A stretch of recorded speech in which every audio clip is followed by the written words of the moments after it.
जय मसीह की मेरे प्रियो आप सब लोग कैसे हैं। आशा करता हूँ आप सब लोग प्रभु में आनंदित हैं और परमेश्वर का अनुग्रह है कि वो परमेश्वर प्रतिदिन हमें चलाता है, प्रतिदिन हमें संभालता है। वो हमारा परमेश्वर हमारा चरवाहा है और प्रभु हमें सदा आनंदित रखता है, इसलिए उसका धन्यवाद करना चाहिए। और मेरे प्रियो आज परमेश्वर का पवित्र वचन है उत्पत्ति की इंजील, उसका 27 बाब और उसकी पहली आयत से मैं पढ़ूँगा। जब इसहाक बूढ़ा हो गया और उसकी आंखें धुंधली पड़ गईं कि उसको सूझता ना था, तब उसने अपने जेठे पुत्र एसाव को बुलाकर कहा, हे मेरे पुत्र। उसने कहा, क्या आज्ञा। उसने कहा, सुन, मैं तो बूढ़ा हो गया हूँ और नहीं जानता कि मेरी मृत्यु का दिन कब होगा। इसलिए अब तू अपना तरकस और धनुष आदि हथियार लेकर मैदान में जा और मेरे लिए अहेर कर ले आ। तब मेरी रुचि के अनुसार स्वादिष्ट भोजन बनाकर मेरे पास ले आना कि मैं उसे खाकर मरने से पहले तुझे जी भर के आशीर्वाद दूं। तब एसाव अहेर करने को मैदान में गया। जब इसहाक एसाव से यह बात कह रहा था, तब रिबका सुन रही थी। इसलिए उसने अपने पुत्र याकूब से कहा, सुन, मैंने तेरे पिता को तेरे भाई एसाव से यह कहते सुना है, तू मेरे लिए अहेर करके उसका स्वादिष्ट भोजन बना कि मैं उसे खाकर तुझे यहोवा की आगे मरने से पहले आशीर्वाद दूं। इसलिए अब हे मेरे पुत्र, मेरी सुन और यह आज्ञा मान कि बकरियों के पास जाकर बकरियों के 2 अच्छे अच्छे बच्चे ले आ और मैं तेरे पिता के लिए उसकी रुचि के अनुसार उनके मांस का स्वादिष्ट भोजन बनाऊंगी। तब तू उसको अपने पिता के पास ले जाना कि वह उसे खाकर मरने से पहले तुझको आशीर्वाद दे। याकूब ने अपनी माता रिबका से कहा, सुन, मेरा भाई एसाव तो रोवार पुरुष है और मैं रोमहीन पुरुष हूँ। कदाचित मेरा पिता मुझे टटोलने लगे तो मैं उसकी दृष्टि में ठग ठहरूंगा और आशीष के बदले शाप ही कमाऊंगा। हालेलुया।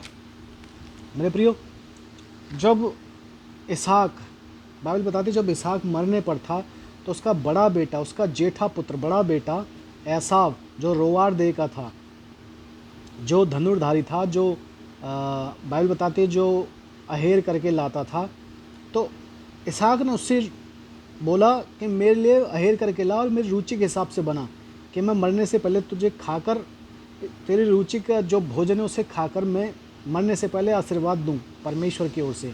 लेकिन यह हम देखते हैं बाइबल के अंदर कि एक माता है, वो माता अपने बड़े बेटे से, अपने छोटे बेटे से प्रीति रखती थी और उसने उस बेटे को समझाया, उस बेटे को ये बताया कि तू ऐसा ऐसा कर, तू ऐसा ऐसा कर और भोजन मैं तेरे पिता के लिए बनाऊंगी और तू अपने पिता के पास लेकर जा।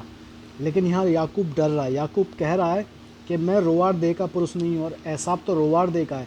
लेकिन उस माता ने, इसहाक की पत्नी ने, याकूब की माता ने एसाव के वस्त्र लिए, उसके हाथ और पैरों में और गले में लपेट दिए ताकि इसहाक जब टटोले तो उसे ये लगे कि ये एसाव है।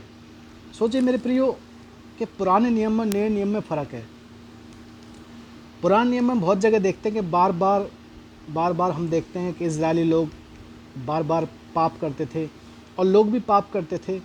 जैसे यहाँ हम देखते हैं कि माता है, एक माता ने भी गलत किया, क्योंकि माँ बाप के लिए बच्चे बराबर होते हैं, चाहे बड़ा हो चाहे छोटा हो। लेकिन यहाँ बाइबल बता रही है कि रिबका जो थी, इसहाक की पत्नी, वो याकूब से प्रीति रखती थी, याकूब से। इसहाक दोनों से प्रीति रखता था, इसहाक दोनों से प्रीति रखता था, लेकिन उसकी जो रुचि थी एसाव में ज़्यादा थी। क्यों? क्योंकि एसाव उसके रुचि के अनुसार उसके लिए भोजन बनाता था। इसहाक ने कोई भेदभाव नहीं किया दोनों बेटों में, लेकिन रिबका ने, बाइबल यहाँ बता रही, रिबका ने भेदभाव किया। बाइबल बता रही मेरे प्रिय, मैं नहीं कह रहा, कि रिबका ने भेदभाव किया। चुपके से इसहाक की बातों को सुना और अपने छोटे बेटे याकूब को बोला, ऐसा कर। याकूब यहाँ डरा, लेकिन याकूब ने बोला कि मैं आशीर्वाद नहीं, मैं शाप पाऊंगी, मैं शाप ही कमाऊंगा। लेकिन रिबका ने क्या बोला, आगे हम पढ़ेंगे उसका 13वीं आयत को।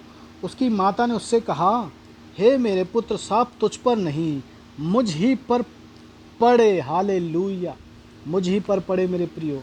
लेकिन आगे हम क्या देखते हैं याकूब का, कि याकूब ने क्या किया, उसका हम पढ़ेंगे 18वीं आयत को।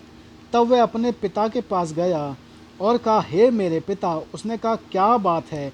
हे मेरे पुत्र, तू कौन है? याकूब ने अपने पिता से कहा, मैं तेरा जेठा पुत्र एसाव हूँ।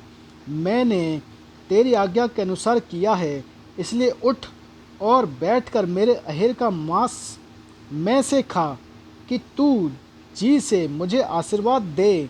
इसहाक ने अपने पुत्र से कहा, हे मेरे पुत्र, क्या कारण है कि वह तुझे इतनी जल्दी मिल गया? उसने यह उत्तर दिया, तेरे परमेश्वर यहोवा ने उसको मेरे सामने कर दिया। हालेलुया। कितनी गहरी बात है मेरे प्रिय वचन के अंदर, कि एक पुत्र अपने पिता से झूठ बोल रहा है। एक पुत्र, जो पुत्र उस पिता से जन्मा हुआ है, वो झूठ बोल रहा है। किसके कारण? कि जब इसहाक बूढ़ा हो गया है। इसलिए नए नियम में हम देखते हैं तो बाइबल क्या कहती है, यदि तेरी माता बूढ़ी हो जाए तो उसे तुच्छ ना जानना। बाइबल हमें ये सिखाती है, यदि माँ बाप बूढ़े हो जाएं तो उन्हें तुच्छ ना जाने। लेकिन यहाँ याकूब ने उसके बुढ़ापे का गलत फ़ायदा उठाया और क्या सहारा लिया? कि परमेश्वर का, स्वयं परमेश्वर का सहारा लिया। कि तेरे परमेश्वर यहोवा ने उसे मेरे आगे कर दिया। तेरे परमेश्वर यहोवा ने उसे मेरे आगे कर दिया। इसहाक ने अपने पुत्र से कहा, हे मेरे पुत्र, क्या कारण है कि वह तुझे इतनी जल्दी मिल गया? उसने यह उत्तर दिया, तेरे परमेश्वर यहोवा ने उसको मेरे सामने कर दिया। हालेलुया। फिर उसका 21 अध्याय हम पढ़ेंगे।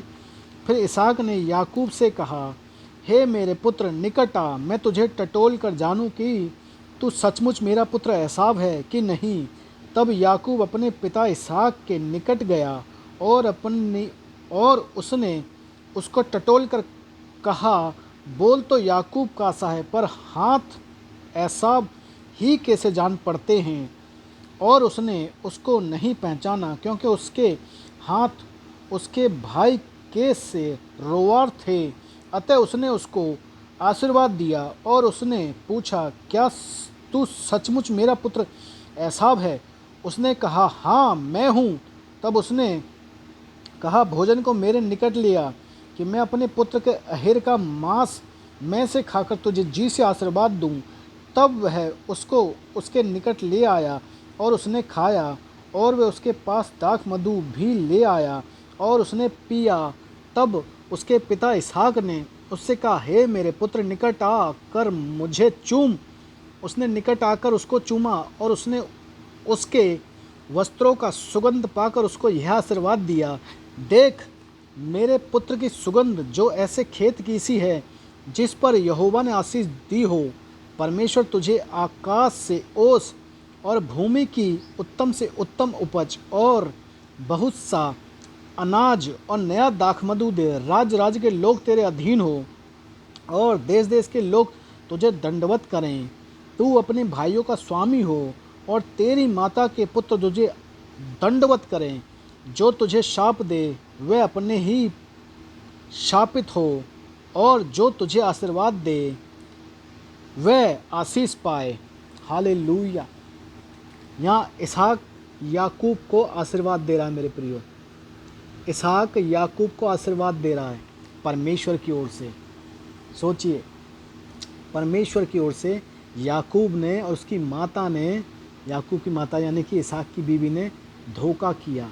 यहाँ झूठ का सहारा लिया, उसके बुढ़ापे का नाजायज़ फ़ायदा उठाया। लेकिन इसहाक ने जो परमेश्वर को मानता था और परमेश्वर की ओर से उसने उसे आशीर्वाद दिया। और आगे हम पढ़ेंगे उसका 30वीं आयत को। जैसे ही यह आशीर्वाद इसहाक याकूब को दे चुका और याकूब अपने पिता इसहाक के सामने से निकला ही था कि एसाव अहेर लेकर आ पहुंचा, तब वह भी स्वादिष्ट भोजन बनाकर अपने पिता के पास ले आया और उससे कहा, हे मेरे पिता, उठ अपने पुत्र के अहेर का मांस खा, ताकि मुझे जी से आशीर्वाद दे। उसके पिता इसहाक ने पूछा, तू कौन है? उसने कहा, मैं तेरा जेठा पुत्र एसाव हूँ। तब इसहाक ने अत्यंत थर थर काँपते हुए कहा, फिर वह कौन था जो अहेर करके मेरे पास ले आया था, और मैंने तेरे आने से पहले सब में से कुछ कुछ खा लिया और उसको आशीर्वाद दिया। अब उसको आशीष लगी भी रहेगी। अपने पिता की यह बात सुनते ही एसाव ने अत्यंत ऊंचे और दुख भरे स्वर से चिल्लाकर अपने पिता से कहा, हे मेरे पिता, मुझको भी आशीर्वाद दे। उसने कहा, तेरा भाई धूर्तता से आया और तेरे आशीर्वाद को ले के चला गया। हालेलुया। तेरा भाई धूर्तता से आया, इसहाक ने बोला जब इसहाक को पता चला कि तेरा भाई धूर्तता से आया, तेरे आशीर्वाद को लेकर चला गया। अब उसे आशीर्वाद लगा रहेगा, क्योंकि मैंने उसे आशीर्वाद परमेश्वर यहोवा की ओर से दिया था। मेरे प्रियो, वचन में सिखा रहा है कि जो भी बात हम परमेश्वर की ओर से बोलेंगे वो पूरी होती है। जो भी अपने मुंह से हम शब्द बोलेंगे, परमेश्वर के नाम से हम भविष्यवाणी करेंगे, जो हम बोलेंगे वो बात सत्य होती है। और यहाँ याकूब ने अपने भाई के साथ धोखा किया, अपने पिता के साथ धोखा किया। मेरे प्रियो, उसने पहलौठे का अधिकार छीन लिया। एसाव का पहलौठे का अधिकार छीन लिया। पहले भी छीना था जब उसको दाल बना कर दी, और अब भी याकूब ने छीना है अधिकार। मेरे प्रियो, आज भी संसार में हम यही देखते हैं कि छोटा भाई बड़े के अधिकार को छीन लेता है, बड़े की प्रॉपर्टी को छीन लेता है। मेरे प्रियो, बड़े के हर एक अधिकार को छीन लेता है। मेरे प्रियो, बहुत सारे संसार में आज ऐसे भाई लोग हैं, और वचन हमें सिखा रहा है। मेरे प्रियो, सचेत रहें, वचनों का पालन करें और वचनों को देखें। वचन हमें क्या कह रहा है, वचन हमें क्या सिखा रहा है। ये वचन उन लोगों तक पहुंचना बहुत ज़रूरी है जो लोग आज अंधकार में बैठे हैं, जो एक दूसरे का हक मारते हैं, अपने भाई का हक मारते हैं। मेरे प्रियो, प्रभु आप सबको इस वचन के जरिए आशीष दे। और आगे की कहानी आप सब लोग जानते हैं कि याकूब के साथ क्या हुआ और कितनी बार धोखा हुआ। उसने 2 बार धोखा किया, और याकूब के साथ कितनी बार धोखा हुआ। परमेश्वर ने बदला लिया। मेरे प्रियो, प्रभु आप सबको आशीष दे। God bless you.